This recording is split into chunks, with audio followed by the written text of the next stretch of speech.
네, 우리 기도하고 말씀 듣도록 하겠습니다. 아버지 하나님 감사합니다. 이제 우리가 주의 말씀을 들으려고 합니다. 주님, 우리 마음을 열어주시고 주의 말씀을 잘 받을 수 있는 깨끗한 그릇 될 수 있도록 주님 은혜 베풀어 주시옵소서. 감사드리고 예수님 이름으로 기도드렸습니다. 아멘.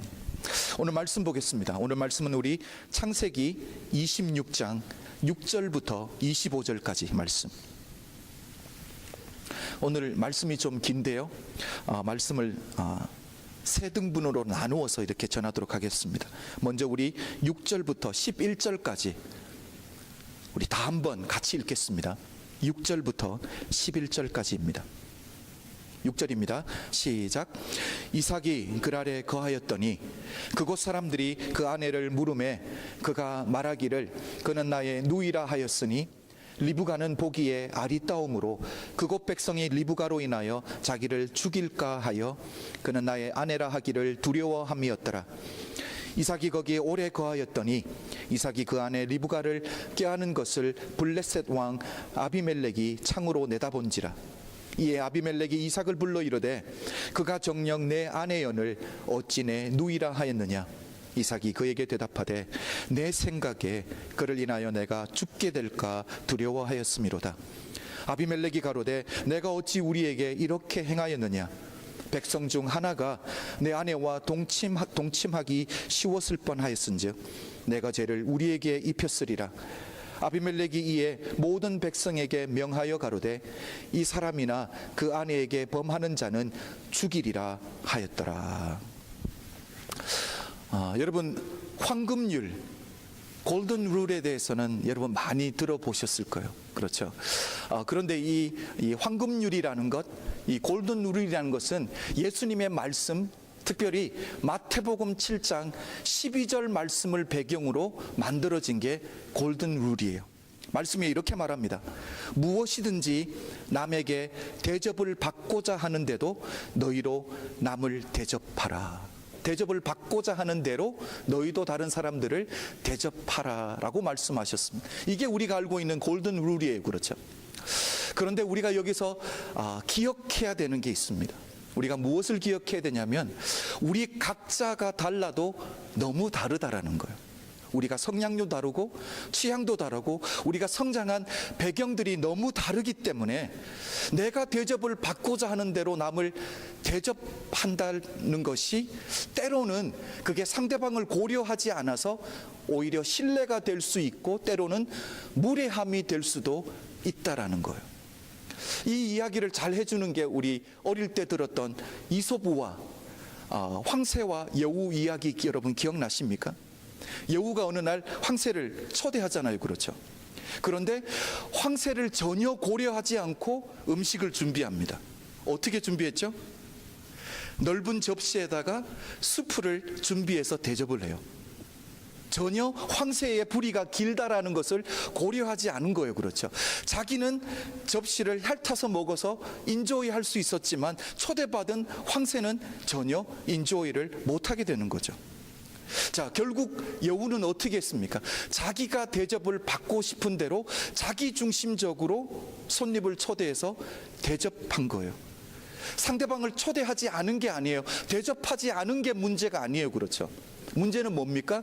자기 중심적으로 섬기는 것, 상대방을 고려하지 않았던 것이 문제라는 거죠. 여러분, 우리에게 무전기가 있다라고 생각해 보십시오. 워키토키가 있어요. 그렇죠? 그런데 서로가 주파수가 맞지 않으면 무전기가 있어도 이것은 무용지물이에요. 쓸모가 없어지는 물건이잖아요. 그렇죠? 여기서 우리가 중요한 게 뭐냐면 여러분, 어떤 건물을 생각해 보십시오. 빌딩을 생각해 보면 모든 빌딩에는 파운데이션, 기초가 있습니다. 그래서 이 골든 룰에도 기초가 되는 하나님의 말씀에 있다라는 사실이에요. 그 파운데이션이 어디냐면 우리가 알고 있는 사랑장이라고 말하는 고린도전서 13장입니다. 여러분, 고린도전서 13장 5절을 보면 이렇게 말하죠. 사랑은 자기의 유익을 굳이 아니하며. 자, 그러니까 이 안에는 무슨 뜻이 포함되어 있는 거예요? 사랑은 뭐라고요? 나의 유익을 굳이 아니하고 상대방의 유익을 구하는 것, 이것이 진정한 사랑이다. 이것이 바로 골든 룰의 파운데이션이 되어야 된다는 거죠. 만약에 여우가 부리가 긴 황새를 고려했다라고 생각해 보십시오. 그래서 이 호리병으로 된 것에다가 황새가 좋아하는 음식들을 준비해서 대접했다라면, 여러분 그렇죠, 둘이의 관계가 훨씬 더 좋아졌을 거라는 거죠. 자기 중심적으로 내게 유익이 되는 것을 준비하는 것이 아니라 상대방의 유익을 먼저 고려하는 것, 이것이 늘 이 골든 룰의 기초가 되어야 된다는 사실입니다. 여러분, 이 생각을 오늘 본문에다가 한번 저는 적용해 보려고 해요. 오늘 본문에 이삭과 리브가 커플이 나옵니다. 우리는 이미 이삭이 자기 아내 리브가를 엄청 사랑하는 것을 알고 있어요. 결혼을 40살에 했는데 60살에 아이들을 낳아줄 때까지 이삭이 기다려주고 인내해 줄 수 있었어요. 그렇죠? 사랑하기 때문에. 오늘 우리는 한번 보기를 원합니다. 이삭이 자기 아내를 사랑하는데, 리브가를 사랑하는데, 그 사랑이 자기의 유익을 구하는 사랑인지 아니면 상대방의 유익을 구하는 사랑인지 우리가 한번 보기를 원해요. 자, 7절을 먼저 한번 보겠습니다. 7절 제가 읽을게요. 그곳 사람들이 그 아내를 물으매 그가 말하기를 그는 나의 누이라 하였으니 리브가는 보기에 아리따움으로 그곳 백성이 리브가로 인하여 자기를 죽일까 하여 그는 나의 아내라 하기를 두려워함이었더라. 자, 지금 여전히 이삭은 그랄 땅에 머물고 있습니다. 그랄은 이방 땅이죠. 블레셋 사람들이 살고 있는 땅이에요. 블레셋 사람들이 이삭에게 질문을 합니다. 리브가와 이삭의 관계가 어떻게 되는지 물어본 거예요. 이때 이삭의 대답이 무엇입니까? 아내를 아내라고 소개하지 못하고 누이라고 소개했어요. 자, 믿는 사람이, 하나님을 믿는 성도가 믿지 않는 세상 사람들에게 거짓말을 했습니다. 그 이유가 무엇입니까? 아내가 아름답다라는 이유 때문에 그 사람들이 나를 죽이고 아내를 빼앗아 갈 것이 두려웠던 거예요. 그렇죠? 자, 이제 제가 여러분에게 질문하겠습니다. 리브가를 향한 이삭의 사랑은 자기의 유익이 우선이에요? 아니면 아내 리브가의 유익이 우선이에요? 그렇죠. 이것은 어느 각도에서 보나 우리가 이삭의 입장에 서서 이삭을 이해하려고 아무리 노력해도 이것은 자기의 유익이 우선이지 아내의 유익이 우선이 결코 아니다라는 것을 우리가 볼 수 있는 거예요. 자, 그렇다면 이때 옆에 서 있는 리브가의 감정 상태를 한번 생각해 보십시오. 남편이 사람들에게 자기를 소개하는데 혹시 사람들이 자기 죽일까 봐 아내를 아내로 소개하지 못하고 누이라고 소개하는 남편을 볼 때 어떤 감정 상태일까요? 1번, 나는 정말 우리 남편이 너무 신뢰된다. 남편 보는, 사람 고르는 눈은 내게 있어. 가 1번이고요. 2번, 저런 것을 내 남편이라고 내가 믿고 살아야 돼? 어이구, 내 팔자야. 어떨 것 같아요? 당연히 속으로 끙끙 앓고 말은 못하지만 어이구, 내 팔자야 했을 게 당연한 거예요. 그렇죠? 저는 우리 교회 성도님들을 보고, 부부를 보고, 그리고 성도님들이 자녀들과의 관계들을 맺어가는 것을 볼 때에 이런 부분은 없습니다. 이런 가족은 없어요. 그런데 우리에게 조금 약한 부분이 있다라면 우리 각자가 가지고 있는 이 사랑의 언어가 있어요. 그렇죠? 우리가 듣고 싶은 사랑, 우리가 표현받고 싶은 사랑의 언어가 있는데 상대방이 그것을 알고 그 사랑의 언어를 통해서 사랑을 표현해주고 소통해주면 사랑을 훨씬 더 많이 느낄 텐데 그게 조금 부족한 거는 저도 마찬가지고 우리에게 다 있다라는 사실이에요. 그런데 이것은 부부 관계뿐만 아니라 우리 모든 관계에서 다 적용할 수 있는 거죠. 상대방이 들을 수 있는 언어로 사랑을 표현해 주는 것, 저는 이것이 바로 상대방의 유익을 먼저 구하는 것이 아닐까 생각해 보았습니다. 그렇다면 우리의 관계가 훨씬 더 건강해질 수 있다라는 거죠.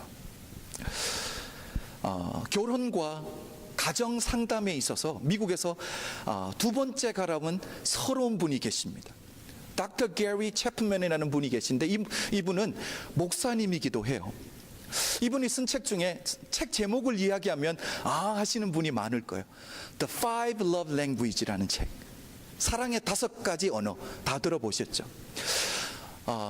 이 목사님이 상담하는 사람들을 많이 만나고 성도들을 만나고 대화하고 상담하면서 사람들의 이 각자의 사랑의 언어를 5가지로 구별해 놨습니다.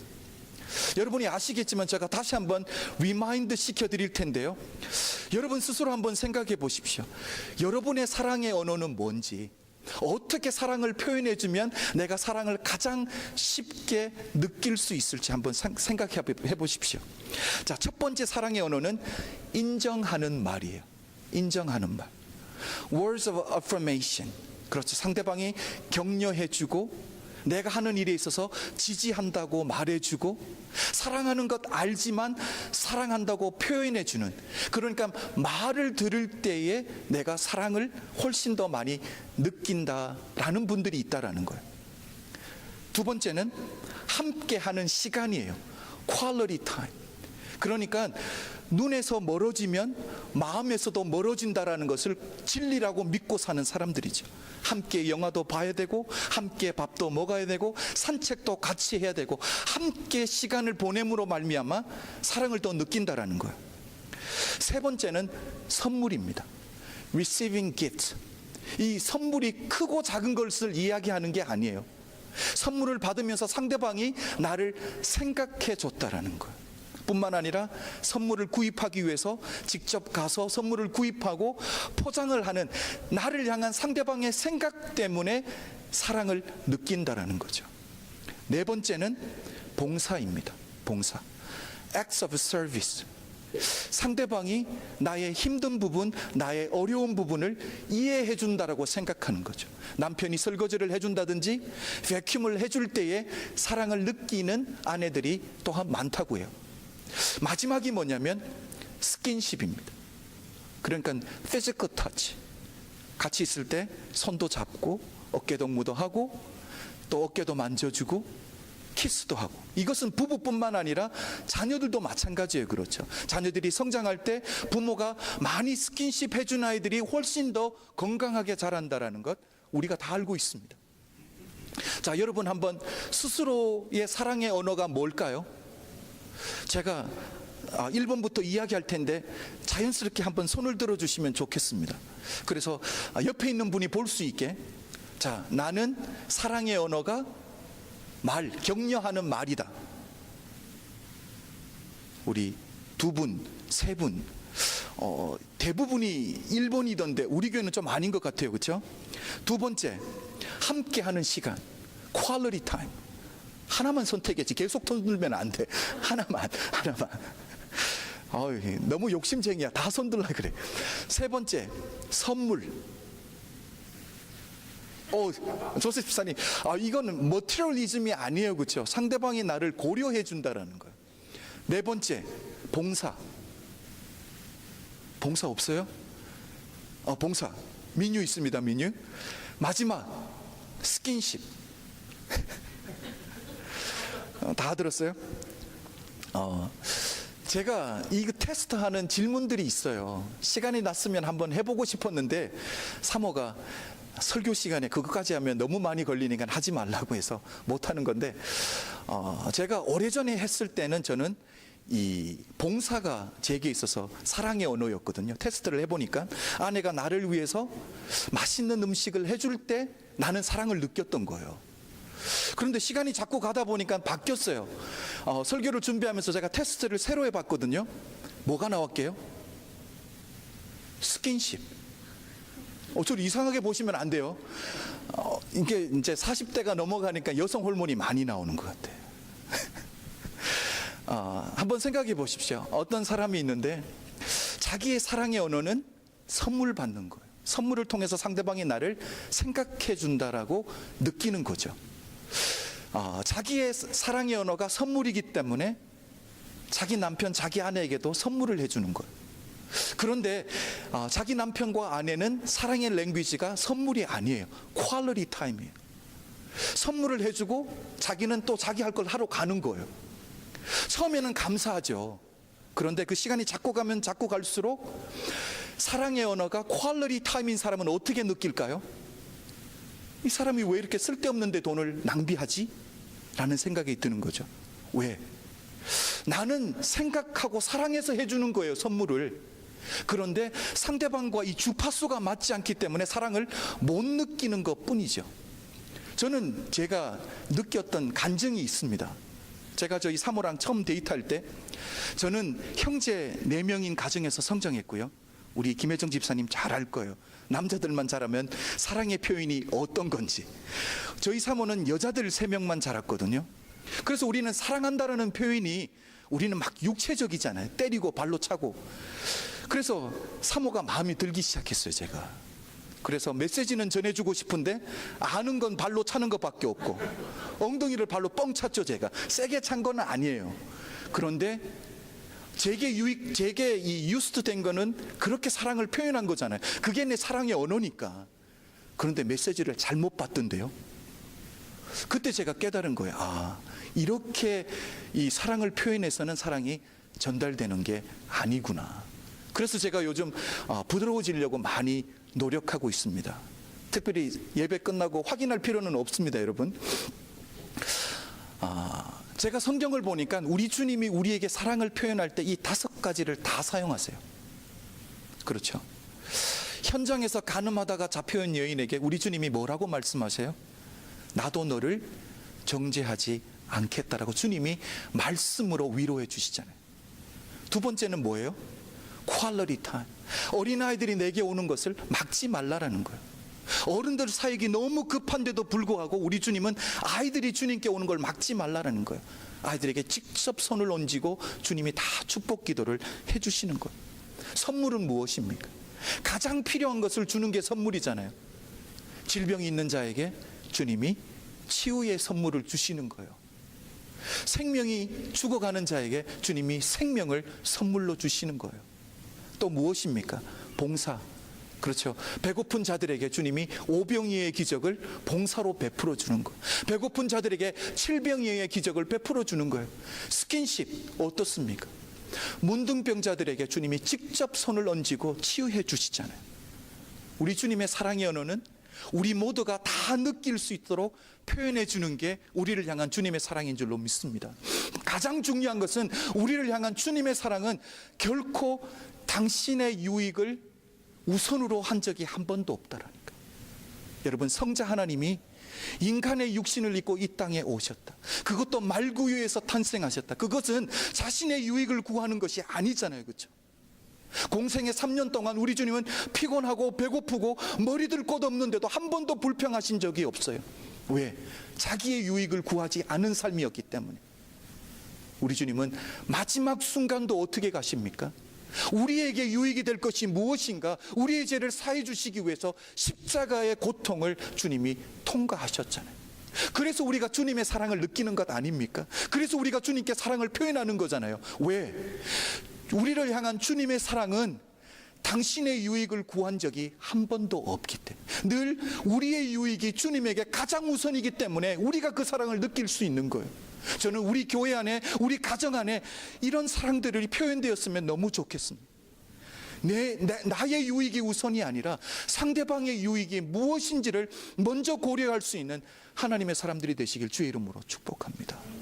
그리고 또 우리 각자가 사용하는 사랑의 언어가 다르잖아요. 그렇죠?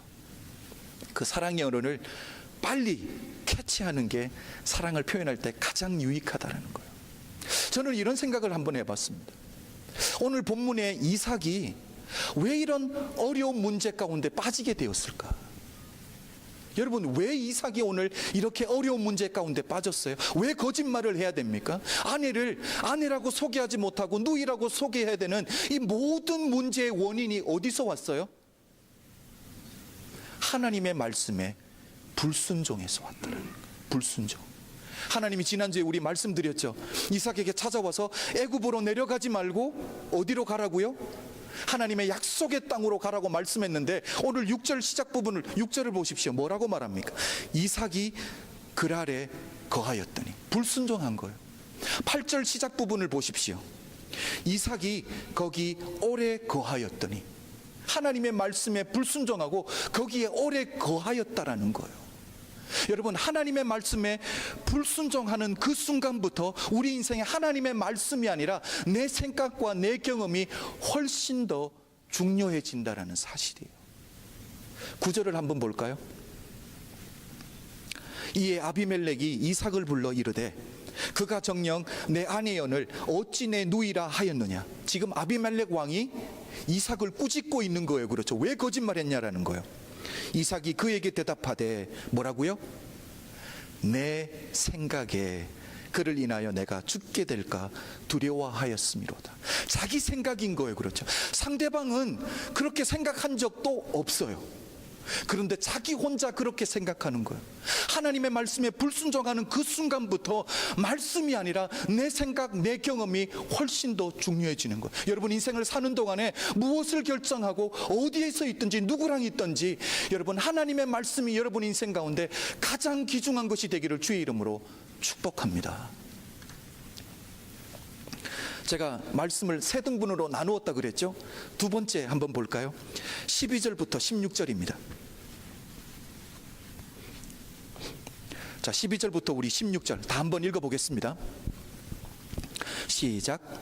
이삭이 그 땅에서 농사하여 그 해에 100배나 얻었고 여호와께서 복을 주심으로 그 사람이 창대하고 왕성하여 마침내 거부가 되어 양과 소가 떼를 이루고 노복이 심히 많으므로 블레셋 사람이 그를 시기하여 그 아비 아브라함 때에 그 아비의 종들이 판 모든 음물을 막고 흙으로 메웠더라. 아비멜렉이 이삭에게 이르되 내가 우리보다 크게 강성한즉 우리를 떠나가라. 여러분, 축복의 기준이 무엇입니까?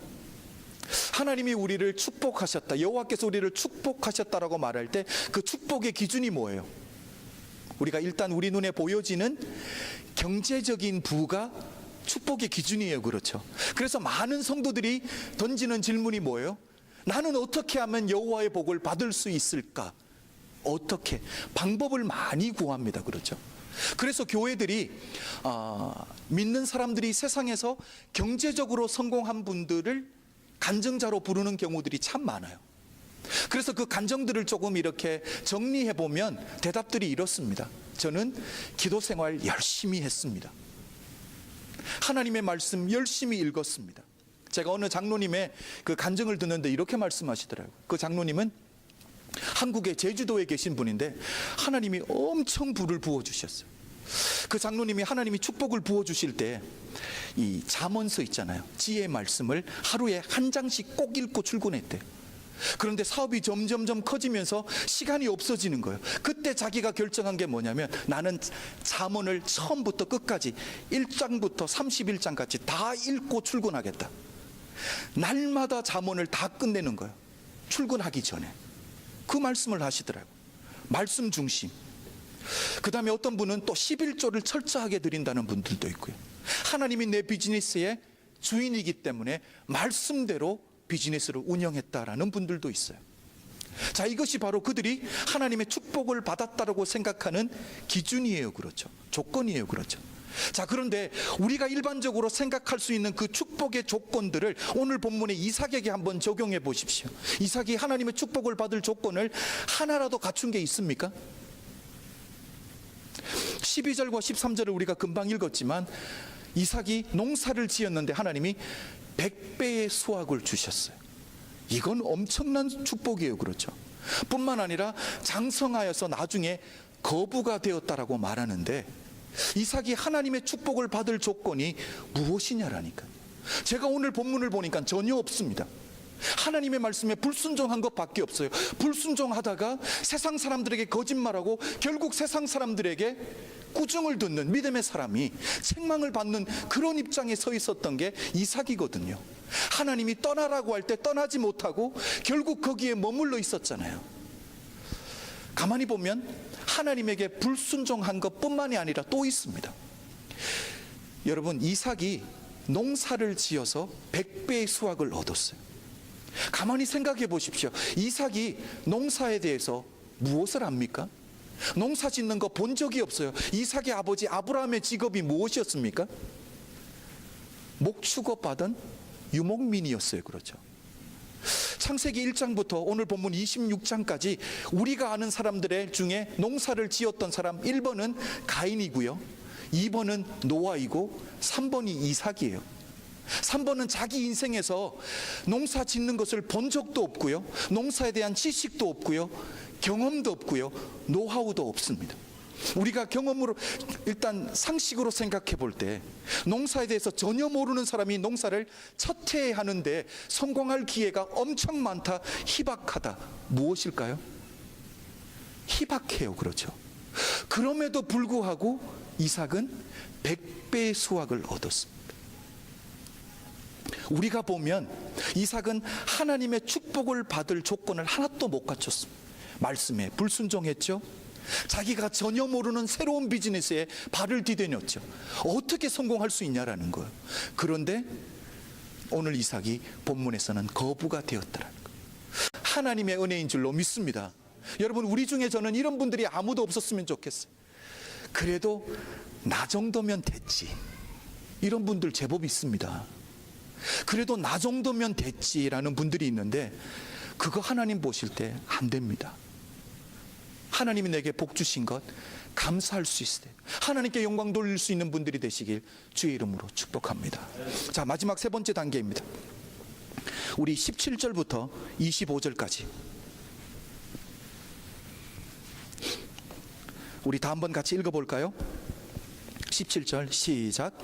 이삭이 그곳을 떠나 그랄 골짜기에 장막을 치고 거기 우거하며 그 아비 아브람 때 팠던 운물들을 다시 팠으니 이는 아브람 죽은 후에 블레셋 사람이 그 운물을 메웠습니다. 이삭이 그 운물들의 이름을 그 아비에 부르던 이름으로 불렀더라. 이삭의 종들이 골짜기에 파서 샘 근원을 얻었더니 그랄 목자들이 이삭의 목자와 다투어 가로되 이 물은 우리의 것이라 하매 이삭이 그 다툼을 인하여 그 우물 이름을 에색이라 하였으며 또 다른 우물을 팠더니 그들이 또 다투는 고로 그 이름을 신나라 하였으며 이삭이 거기서 옮겨 다른 우물을 팠더니 그들이 다투지 아니하였으므로 그 이름을 르호봇이라 하여 가로되 이제는 여호와께서 우리의 장소를 넓게 하셨으니 이 땅에서 우리가 번성하리로다 하였더라. 이삭이 거기서부터 부알세바로 올라갔더니 그 밤에 여호와께서 그에게 나타나 가라사대 나는 내 아비 아브라함의 하나님이니 두려워 말라. 내 종 아브라함을 위하여 내가 너와 함께 있어 내게 복을 주어 내 자손으로 번성케 하리라 하신지라. 이삭이 그곳에 단을 쌓아 여호와 이름을 부르고 거기 장막을 쳤더니 그 종들이 거기서도 운물을 팠더라. 여러분, 오늘 본문을 보면 마지막 부분에 와서 이삭에게 있었던 한 가지 믿음이 있습니다. 그 믿음이 뭐냐면 내게 복 주시는 분은 하나님 한 분밖에 없다라는 믿음이에요. 나를 복되게 하시는 분은 하나님 한 분밖에 없다라는 거예요. 여러분, 이것을 우리가 어떻게 알 수 있습니까? 우리가 금방도 읽어보았지만 이삭이 하나님의 축복으로 인해서 이 그랄 지방의 블레셋 사람들에 의해서 시기를 받습니다. 그리고 그 사람들이 싸우자고 달려드는 거예요. 그때 이삭이 하는 게 뭐예요? 싸우자고 달려드는 사람을 향해서 같이 싸운 게 아니라 양보하고 다 포기하고 물러날 수 있었다는 거예요. 여러분, 이삭의 성품이 원체 유하기 때문일까요? 그런 이유도 있을 거예요. 그렇죠? 이삭이 힘이 없어서 피한 걸까요? 그렇지만은 않아요. 그렇죠? 여러분, 우리가 14절을 읽었지만 14절 중간쯤을 보면 이삭의 복 중에 이런 복이 있습니다. 노복이 심이 많음으로. 노복이 뭡니까? 하나님이 노예들을 많게 하셨다라는 거예요. 종들을 많게 하셨다라는 거예요. 그렇다면 분명히 나를 도와주고 나를 위해서 싸울 수 있는 종들이 많았다는 이유 아닙니까? 뿐만 아니라 우리 창세기 14장에서 보았지만 아버지 아브라함이 자기가 자기 돈을 들여서 훈련시켰던 군병들이 있어요. 군사가 있어요. 몇 명이죠? 318명의 군사가 있었어요. 그때 롯이 전쟁포로로 끌려갔을 때 아브라함이 그 318명으로 롯을 구해오는 장면이 있잖아요. 지금 아브라함이 죽었습니다. 그렇다면 그 318명의 군사가 누구의 군사가 되었을까요? 이삭의 군사 아닙니까? 여러분, 나를 향해서 싸우자고 오는데 나는 힘도 있습니다. 내게 군사도 있습니다. 그런데 포기하고 양보하고 돌아섰다라는 거예요. 저는 이게 진짜 실력이라고 믿습니다. 저는 이게 진짜 능력이라고 믿어요. 힘이 있는데 피해주는 거예요. 힘이 없어서 피하는 건 그건 비굴함이에요. 그렇죠?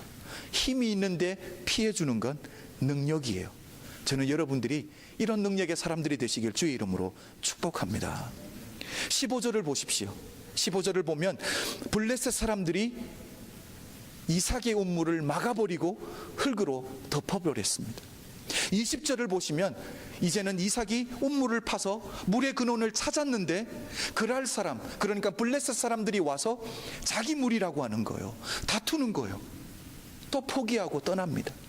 21절을 보면 또 운물을 파서 물의 근원을 찾았는데 또 자기들 거라는 거예요. 그런데 이삭이 또 피해주고 있습니다. 여러분 한번 생각해 보십시오. 사막 한 중간에서 운물을 막아버리고 내가 운물을 팠는데 내 것이라고 빼앗아 갔습니다. 물은 생명의 근원이잖아요. 그렇죠? 그것을 빼앗아 간다라는 것은 나의 생명을 위협하는 거예요. 여러분, 내 생명을 위협하면 뭘 해야 됩니까? 생명 걸고 지켜야 되는 것 아니에요? 그런데 이삭이 하고 있는 게 무엇입니까? 그냥 포기하고 줘버리고 떠난다라는 거예요. 싸우지 않는다라는 거예요. 여러분, 내 것을 빼앗기면, 내가 수고해서 얻은 것을 빼앗기면 억울하다고 해야 되는데 이삭이 전혀 억울함을 표현하지 않습니다. 어떻게 이렇게 됐습니까? 이삭이 하나님을 경험한 거예요. 내가 조건을 갖추었기 때문에 하나님이 복을 주셨던 게 아니라, 내가 농사를 잘 지어서 100배의 수확을 얻은 것이 아니라, 나는 전혀 조건을 갖추지 않았는데 하나님이 일방적으로 100배의 축복을 주셨다는 걸 깨닫고 나니까, 내가 노력해서 얻은 게 아니니까 쉽게 포기가 되는 거예요. 쉽게 포기가 되는 거죠. 여러분, 하나님이 주시면 된다라는 믿음이 있으니까 쉽게 내려놓아지는 거예요. 생각을 해보십시오. 농사를 지어서 100배의 수확을 얻은 땅입니다. 내가 주인공 할래. 100배의 수확을 얻은 땅인데 그 땅을 버리고 간다? 그거 쉽지 않습니다. 여러분 생각을 해보십시오. 그 당시에 무슨 과학적인 근거가 있어서 물의 근원을 딱 찾아서 한 번에 파서 운물을 찾아내는 사람이 어디 있겠습니까? 노하우는 조금 있겠죠. 어디쯤 가면 있는지는 알겠죠. 로케이션 중요합니다. 중요하지 않다라는 게 아니에요. 그런데 이삭에게 있어서는 내 실력으로 내가 이렇게 잘 사는 게 아니라는 걸 아는 거예요. 하나님이 주셨기 때문에 내가 이거 다 포기하고 새로운 곳에 가도 하나님이 똑같이 복을 주시면 된다라는 믿음이 있었던 거예요. 그러니까 그걸 포기할 수 있는 거예요. 여러분, 하나님이 이삭에게 주셨던 복이 뭔지 아세요? 손 대는 것마다 잘 되는 복이에요. 그게 제일 좋은 복이에요. 손 대는 것마다 잘 되는 복. 저는 여러분에게 이런 복이 있기를 주의 이름으로 축복합니다. 그런데 그건 조금 세상적인 거잖아요. 그렇죠? 오늘 이삭이 하나님께 받은 축복 중에 가장 큰 축복이 뭐냐면 23절입니다. 제가 한번 읽어드릴게요. 이삭이 거기서부터 부엘세바로 올라갔더니, 여러분 부엘세바가 어디입니까? 하나님이 아브라함에게 주었던 가나안 땅, 약속의 땅. 결국 피해서 도망오다가 어디까지 왔어요? 약속의 땅까지 오게 된 거예요. 여러분, 그랄 땅에 있을 때 하나님이 복을 주셨습니다. 거부가 되었습니다. 거부가 된 것 때문에 사람들의 시기를 당해요. 사람들이 내 우물을 막아버립니다. 자기 것이라고 빼앗아 갑니다. 그래서 어쩔 수 없이 떠나야 되고 어쩔 수 없이 조금씩 옮겨오다 보니까 어디까지 왔어요? 하나님이 아버지에게 주었던 약속의 땅까지 옮겨지게. 누가 하신 거예요? 하나님이 하신 거예요. 여러분, 그러니까 이삭이 그랄에서 받았던 그 모든 축복은 정말 축복이 아닌 거예요. 그렇죠?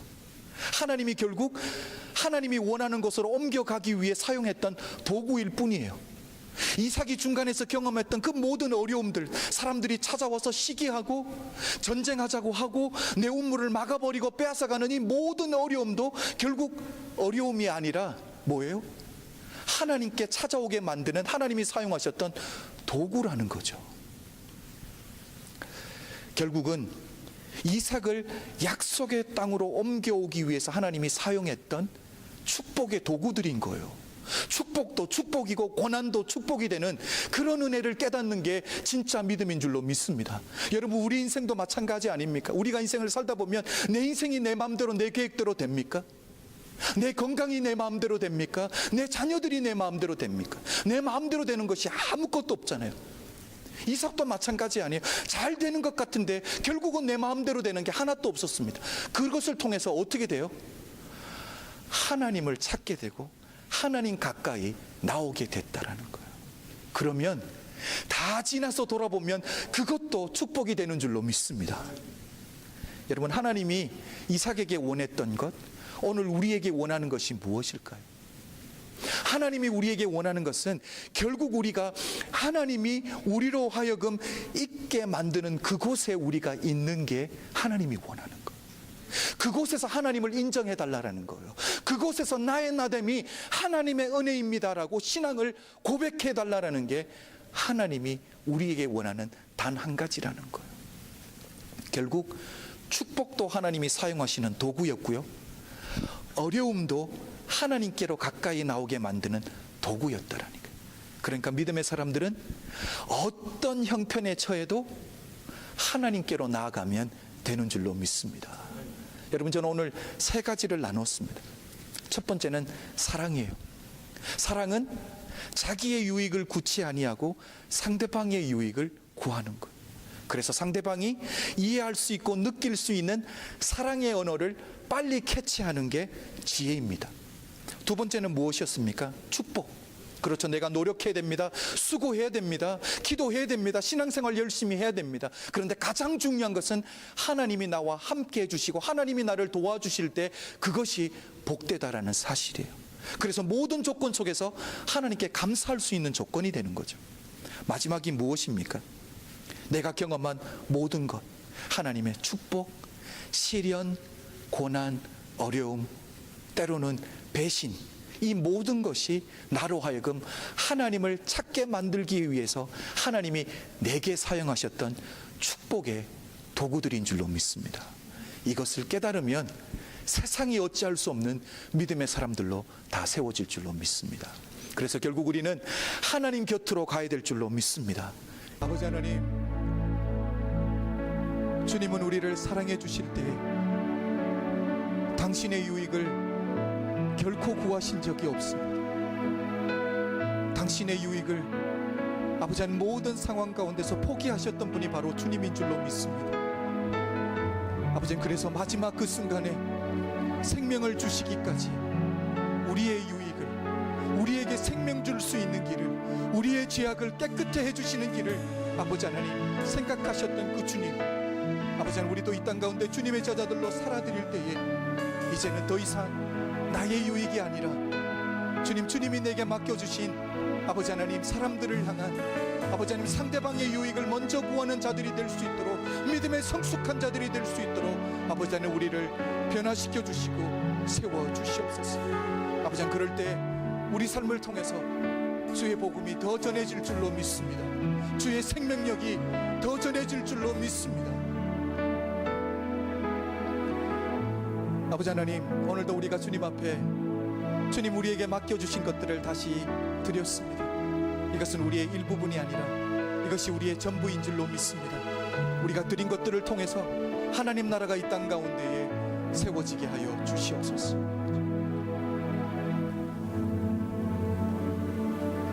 지금은 우리 주 예수 그리스도의 은혜와 독생자를 아낌없이 허락하신 하나님 아버지의 극진하신 사랑과 성령님의 감화감동 역사하심이 오늘 이곳에 모인 모든 성도님들 머리머리 위에 지금부터 영원토록 함께 계실지어다. 아멘.